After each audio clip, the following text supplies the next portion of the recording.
యెహెజ్కేలు గ్రంథం 47వ అధ్యాయం. అతడు మందిరపు గుమ్మమునకు నన్ను తోడుకొని వచ్చెను. మందిరము తూర్పు ముఖముగా ఉండెను. నేను చూడగా మందిరపు గడప క్రింద నుండి నీళ్లు ఉబికి తూర్పుగా పారుచుండెను. ఆ నీళ్లు బలిపీఠమునకు దక్షిణముగా మందిరపు కుడి ప్రక్కను క్రింద నుండి పారుచుండెను. పిమ్మట ఆయన ఉత్తరపు గుమ్మపు మార్గముగా నన్ను నడిపించి చుట్టూ త్రిప్పి తూర్పునకు పోవు దారిని బయటి గుమ్మమునకు తోడుకొని వచ్చెను. నేను చూడగా అచ్చట గుమ్మపు కుడి ప్రక్కను నీళ్లు ఉబికి పారుచుండెను.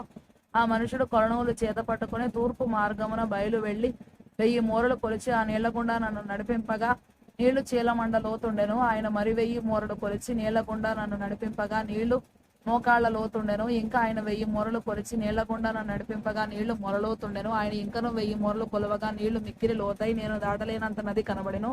దాట వీలు లేకుండా ఈదవలసినంత నీరు గల నది ఆయను. అప్పుడు ఆయన నాతో ఇట్లనెను, నరపుత్రుడా, నీవు చూచితివి కదా అని చెప్పి నన్ను మరల నది ఇద్దరికి తోడుకొని వచ్చాను. నేను తిరిగి రాగా నదీ తీరమున ఇరుప్రక్కల చెట్లు విస్తారముగా కనబడెను. అప్పుడు ఆయన నాతో ఇట్లనెను, ఈ నీళ్లు ఉబికి తూర్పుగానున్న ప్రదేశమునకు పారి అరబాలోనికి దిగి సముద్రంలో పడను. అప్పుడు సముద్రపు నీళ్లు మంచి నీళ్లు అగును. వడిగా పారు ఈ నది వచ్చి చోట్ల నెల జలచరముల నీవు బ్రతుకును. ఈ నీళ్లు అక్కడికి వచ్చుట వలన ఆ నీరు మంచి నీళ్లగును గనుక చేపలు బహు విస్తారములగును. ఈ నది ఎక్కడికి పారును అక్కడ సమస్తమును బ్రతుకును.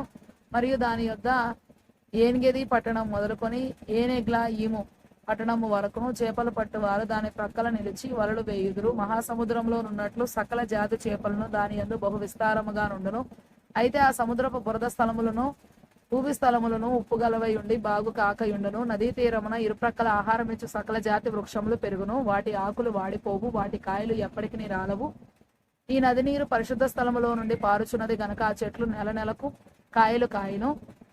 వాటి పండ్లు ఆహారమునకును వాటి ఆకులు ఔషధమునకును వినియోగించును.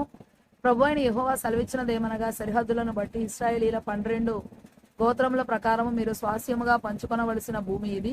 యోసేపు సంతతికి 2 భాగములు ఇయ్యవలెను. నేను ప్రమాణము చేసి మీ పితరులకు ఈ దేశం ఇచ్చితిని గనుక ఏమీ భేదము లేకుండా మీలో ప్రతివాడును దానిలో స్వాస్యమునొందును. ఇలాగున అది మీకు స్వాస్థ్యమగును. ఉత్తర దిక్కున సెదాదునకు పోవు మార్గమున మహాసముద్రం మొదలుకొని ఎత్లోను వరకు దేశమునకు సరిహద్దు.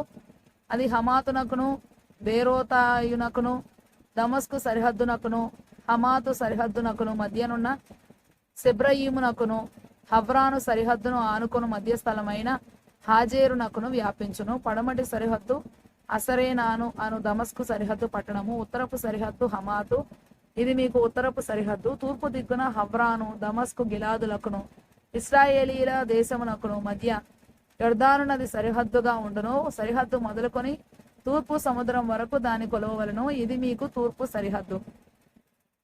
దక్షిణ దిక్కున తామారు మొదలుకొని కాదేశు నొద్దనున్న మెరీబా ఓటల వరకును నది మార్గమున మహాసముద్రమునకు మీ సరిహద్దు పోవును. ఇది మీకు దక్షిణపు సరిహద్దు. పశ్చిమ దిక్కున సరిహద్దు మొదలుకొని హమాతునకు పోవు మార్గం వరకు మహాసముద్రము సరిహద్దుగా ఉండును. ఇది మీకు పశ్చిమ దిక్కు సరిహద్దు. ఇశ్రాయేలీల గోత్రముల ప్రకారము ఈ దేశమును మీరు పంచుకొనవలెను. మీరు చీట్లు వేసి మీకును మీలో నివసించి పిల్లలు కనిన పరదేశులకును స్వాస్థ్యములను విభజించున్నప్పుడు ఇశ్రాయేలీలలో దేశమందు పుట్టిన వారినిగా ఆ పరదేశులను మీరు ఎంచవలెను. ఇశ్రాయేలు గోత్రికులతో పాటు తామును స్వాస్థ్యమును పొందునట్లు మీ వలె వారును చీట్లు వేయవలెను. ఏ గోత్రంలో పరదేశులు కాపురముందురో ఆ గోత్ర భాగములో మీరు వారికి స్వాస్థ్యము ఇయ్యవలెను. ఇదే ప్రభువైన యెహోవా వాక్కు.